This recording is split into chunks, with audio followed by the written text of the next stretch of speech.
It's time to talk about the problem children of the numismatic world, problem coins. A problem coin is just what it sounds like. It's got problems. Whether it be damage, cleaning, alteration, or maybe even an artificial toning, there's something about the coin that's not how it should be in that particular grade. Something has happened to the coin or been done to it intentionally beyond what it's supposed to look like from the original strike and normal circulation wear. There's a lot of things that this could be, whether it be a really strong rim hit, cleaning, polishing, whizzing of the coin, corrosion or some other type of environmental damage to the coin, or maybe even somebody trying to doctor up parts of the coin that have problems so that they'll be able to sell better. Whatever it is, problems on a coin does affect its grading, because in general, problem coins aren't gradable. It's not to say you can't give it a grade range, but it's not going to be able to be graded on a 1 to 70 scale, because the surfaces of the coin aren't original, or the coin is not in the right shape or have the right attributes to it to be a normal looking coin, and it's not going to be up to the standards of what a collector is really looking for in a quality coin. And with the top tier grading services, they all go along with this, and they won't put a numeric grade on a problem coin. With the exception of Anax, they're all going to put the word details on the coin in a grade range. I say with the exception of Anax because they do put a number on the slab with the word details when there's a problem on the coin. So in most grading services, you're going to see something like AU details, XF details, something like that. It basically clarifies that the details on the coin are in that particular grade range. Because this terminology is used on slabs, the word details in the hobby have really become synonymous with a problem coin, but that's not really what it means. What the graders are trying to portray is that the details on the coin still look like something that would be in that particular grade range, but there's a problem that doesn't allow it to get a numeric grade for the coin. And almost always there's going to be a description of what the problem is on the coin, whether it be altered surfaces, cleaning, damage. There's a lot of stuff it could be. But as I said, most of the time you're going to see something like XF details cleaned, but on an Anax slab you might see something like Mint State 60 details cleaned. It really gets at the same concept. PCGS's website shows the categories of problem coins that they recognize. It also shows the code that will show up next to the serial number and designate which problem it is on the coin. These problems are going to include filled rims where somebody's fixed the rim on the coin, questionable color, cleaning, planchet flaws, which we'll get to in just a second with NGC, altered surfaces, scratches, environmental damage, and just general damage. And damage is going to constitute any metal movement on the coin. Now NGC clarifies something that PCGS doesn't, but it's important to know that a planchet flaw is technically a mint error. It may be minor and it might not bring any premium as an error, but if you have a coin that needs to go into a slab and it's a genuine mint error planchet flaw like this or this, and there's nothing else wrong with the coin that would give it a details designation, you can pay the extra money for an error designation on the coin and it will be gradable as a mint error. But the problem coins that could go into a slab aren't all of them. Sometimes a coin has a particular type of damage or alteration to it that makes it to where even a third-party grader won't put it in a detailed slab. That's because exceptionally problematic coins are exceptional problems. An example of this could be a coin that's just so heavily altered that the original surfaces aren't even there. Could be a coin that's plated in gold or silver that really shouldn't be because the surfaces aren't original to the coin, so how can you grade it because you'd be grading a layer of gold or silver on top of the coin? Or it could be something like corrosion that's still active on the coin, or PVC residue that'll eventually eat away at the coin even in the slab. This is especially a problem on older copper coins where they get something called bronze disease. It's not your typical corrosion, it's really deep set corrosion that's eating into the coin, and it's eventually going to turn the coin into a pile of dust. All that being said, there are problem coins that get into slabs and do still receive a numeric grade, or what's referred to as a straight grade. There are a lot of different reasons why a coin that has a problem to it might get into a straight graded slab. It may be something that's a higher rarity coin, maybe it's something about the grade for that particular coin, or maybe it's just an exceptional piece that still has a problem to it, but the grader recognizes that it's really exceptional. Usually the grader will knock the coin down in grade some, but they might still put it into a straight graded slab so that this really exceptional coin gets at least some recognition for how exceptional it is. While editing this, I just want to make it clear, this is not the norm. Problem coins go into problem slabs, but in cases of exceptional rarity, those coins may have exceptional circumstances where an exception to the rule applies. Before a grader does this, they're usually going to think about if the market is more accepting of this particular type of coin with a problem on it in a straight graded holder, they might be inclined to do this. I had one of these not too long ago. I bid on a rare token on eBay. It was an absolutely gorgeous token for the type, and it's a pretty scarce one to begin with. I didn't know the coin had been fairly cleaned at the time that I bought it, but it was nice enough that I still wanted it in a slab. Well, it just so happened it's a copper token, and it's the only example of that token that qualified for a full red color designation. If the token had gotten a mint state details grade, it would not have been designated as red. And with some nice proof-like surfaces to it where they could kind of grade it like a proof with hairlines, and recognition that this might be the only surviving example in mint state red, it looks to me like the graders took that into account and gave it a mint state 62 red instead of giving it an UNC details grade, because UNC details wouldn't have done justice to just how rare that red color was. Another one I've seen recently was a better date barber quarter. It's absolutely stunning in a mint state and exceptionally rare in mint state. It had some nice toning to it,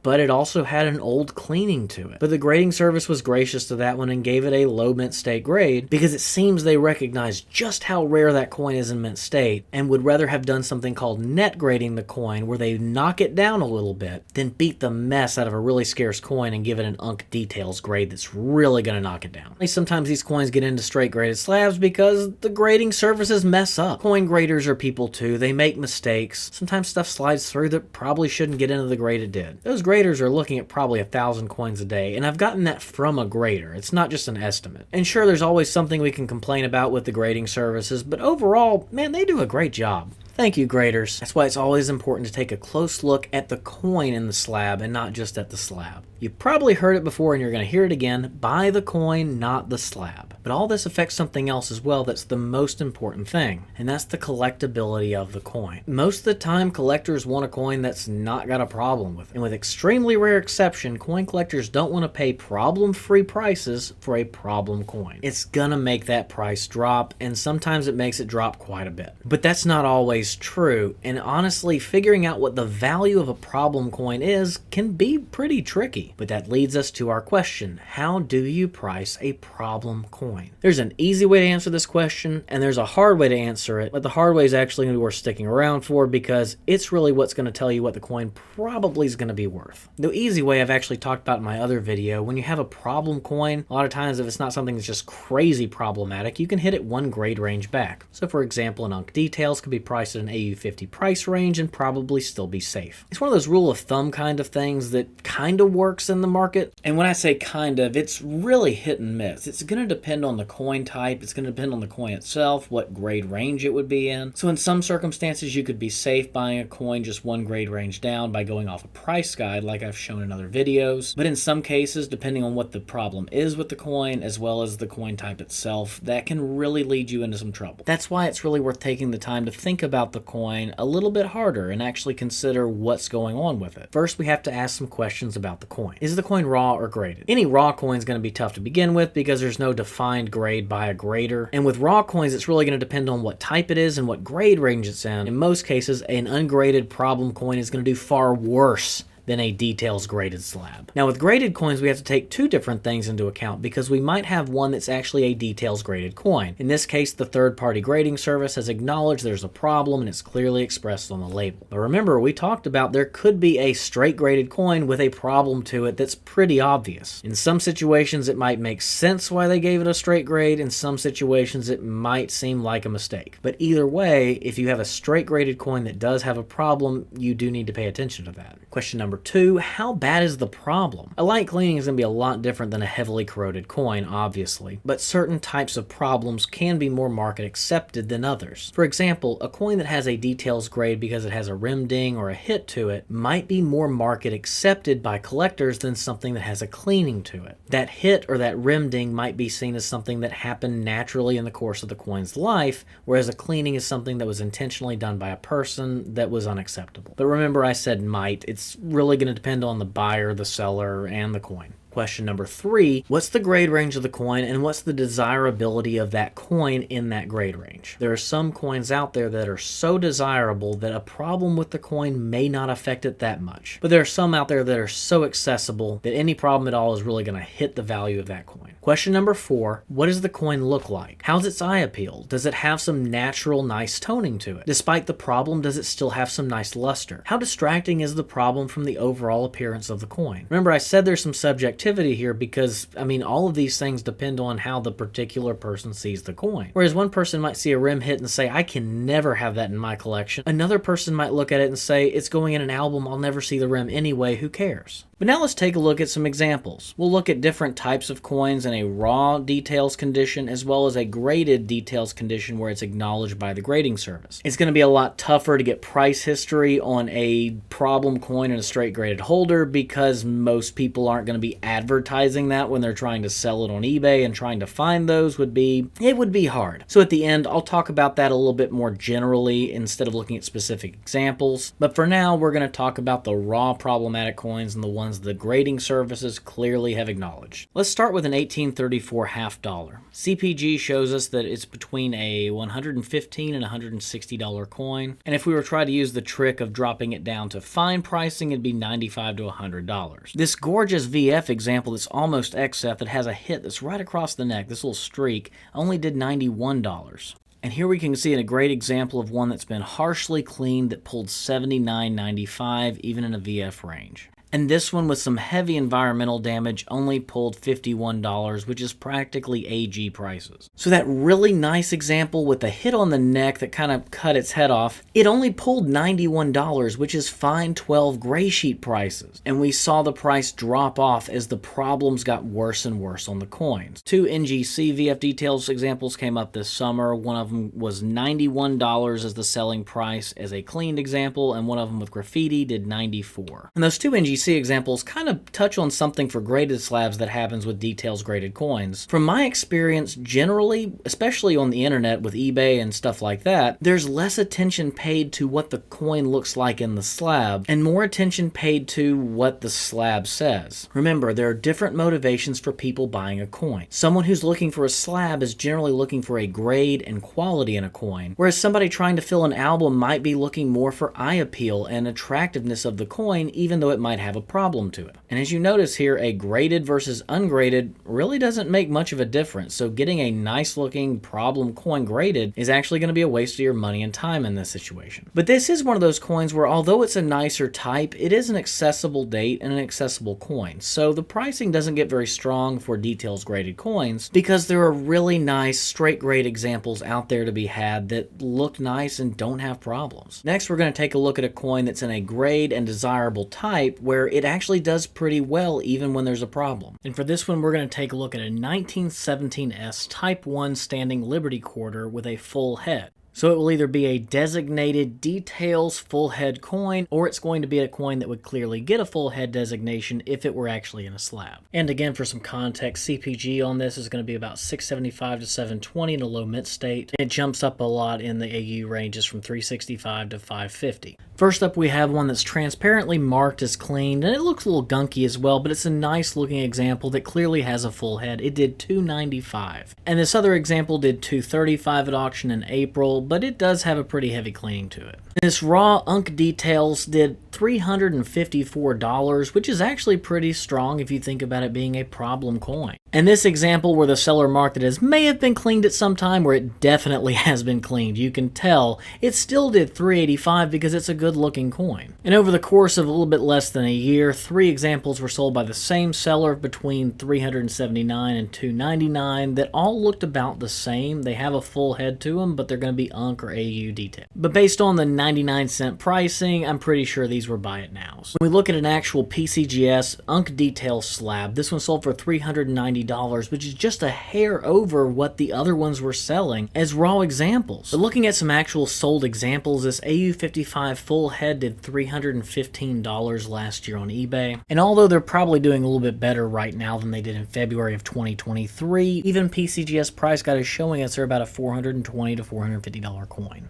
I bring up the straight graded examples because it's important to notice that the details coins, even raw, actually sell pretty strong. And when you compare a graded versus an ungraded problem coin, they actually can sell for around the same amount of money. And the 2 examples we used are of better type coins. One of them being a generally better type, which is cap bust half dollars, and the other being a very scarce and desirable type and a better year in that, a 1917S Standing Liberty Quarter with a full head. But most of the coins you experience are not going to be those those kinds of coins. For example, a nice uncirculated red 1936 wheat cent as a raw coin is about a $5 to $10 coin, and as a graded coin in like a 66 is about a $60 coin. But it's such a common coin to be able to get that once it's cleaned, it just gets crushed. If it's a light cleaning and still looks really nice, maybe a couple bucks for the coin, but realistically, a really harsh cleaning on one of those coins would just kill the price and drop it into a bulk range probably. And a clean designation on a 1936 slab, that'd be one of those $3 to $5 slabs you find in a bargain bin probably. Accessibility of nicer examples, especially when they're extremely affordable, will kill a problem coin. In the realm of silver coins that are also accessible but really nice looking but still have a problem with them, they'll probably suffer the same fate. Unless it's a desirable coin like a 1932 S quarter, a more accessible date like a 1946 Washington quarter is really going to suffer if it's got a cleaning, because at that point it's probably just going to fall into a realm of silver. And I promised I would touch briefly on problem coins and straight graded holders. I actually plan to discuss this with an interview I'm going to do with another dealer coming up soon. Not to give away who I'm going to be talking to or what it's going to be, that's all you're going to get for now. If you see a problem on a coin in a straight graded holder, you should really consider all of those factors that we talked about earlier. What's the eye appeal of this coin? Is it a better date? Is it in a newer holder or an older holder where they probably were a little bit more strict on grading? Does it have some nice toning to it? Which reminds me, I haven't mentioned yet that toned coins can often hide a problematic cleaning or problems on a coin. So don't get lost in just the colors and actually get a loop out and take a look at the coin. Pretty much, does it make sense? Is it rational that a grader would intentionally put this coin into this holder despite the problem because of something about the coin that makes it worthy of trying to get a straight grade to avoid the doom and gloom of the details graded coin? If it's something that does make sense because of that rarity or whatever reason, you or another collector might be inclined to pay strong on it as a cleaned coin in a straight graded slab, and sometimes a collector might even pay really strong on it just because where else are they going to get another one? But if the coin does not make sense, if it seems like a mistake, like it shouldn't have gone into this holder, this coin is a disservice to all the other coins that are in this particular grade, or maybe it seems like the grader just got lost in some really pretty toning and eye appeal and didn't notice the cleaning, the rim hit, or whatever else it might be, the best way to buy that coin is to either avoid it like the plague or try and get it so cheap that it makes sense. If there's not a strong reason to buy the coin or get it at the problem price, it's better left in the hands of someone else.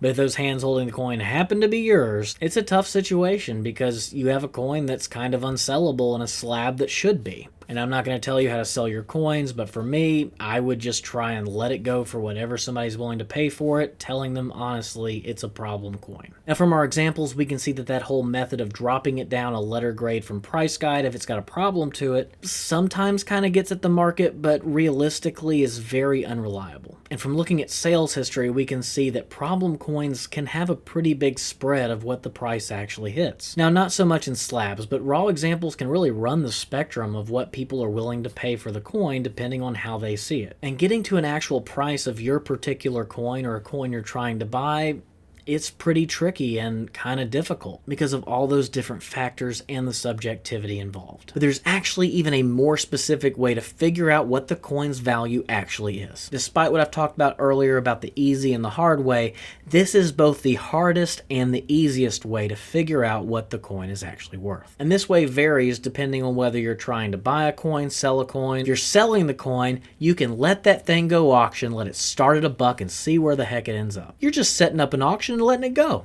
It's really hard because you don't know where it's going to end up, but what it sells for is what the market at that time determined the coin is worth. And if you're buying the coin, well, it's the school of hard knocks. You just try and buy that thing far enough back, then when you put that thing as buck and go auction, or you ask around to other dealers and collectors what they would pay for it, that the number comes out to something that makes sense for what you paid for it. Now do this in an educated way, but realistically with a problem coin, the way you know what the coin is worth is what somebody's willing to pay for it, what somebody's willing to sell it at, and where those two meet for that particular coin. It's frustrating as hell, I know, but I've recently put my money where my mouth is on this one. That token token I mentioned earlier that was the only red example that they let slide into a 62 red holder? I bought it raw at auction. I took that risk, hoping I bought it at the right price. I asked around other dealers to see if they were even in the ballpark of where I wanted to be when I tried to sell the coin. With every dealer I talked to, we weren't even close, because most of them wouldn't even make me an offer. So I let that thing start at auction at Great Collections for $1. And despite being the only red example in a PCGS slab, you could clearly see the cleaning in the pictures Great Collections took and the true view. So a token I got for $405 raw at auction went for $335 graded as the only mint state red at Great Collections.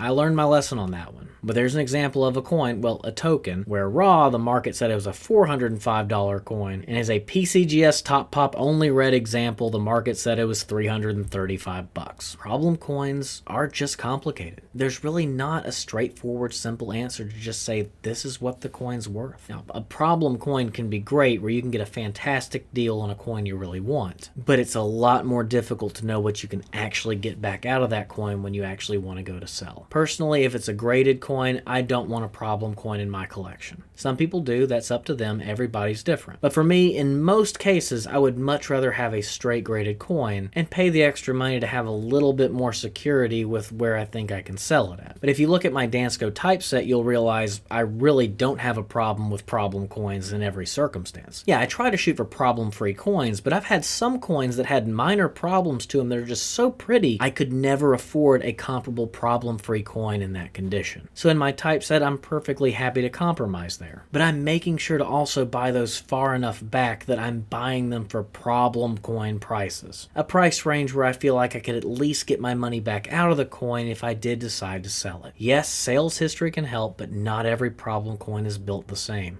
And in the end, it's really going to come down to the subjectivity of the market and the willingness of the buyer to pay a certain amount. I know this has been long, confusing, and a little bit frustrating if you really want an answer of how to price this coin, but I really want you to understand the difficulty of pricing problem coins so that you better understand what you're getting into when you buy them and try to sell them. If this video did help you out, I would greatly appreciate a like, and make sure to subscribe and hit the notifications button below so you'll be notified when I have new content coming out on coin pricing and other topics. And with that, I'll see you next time.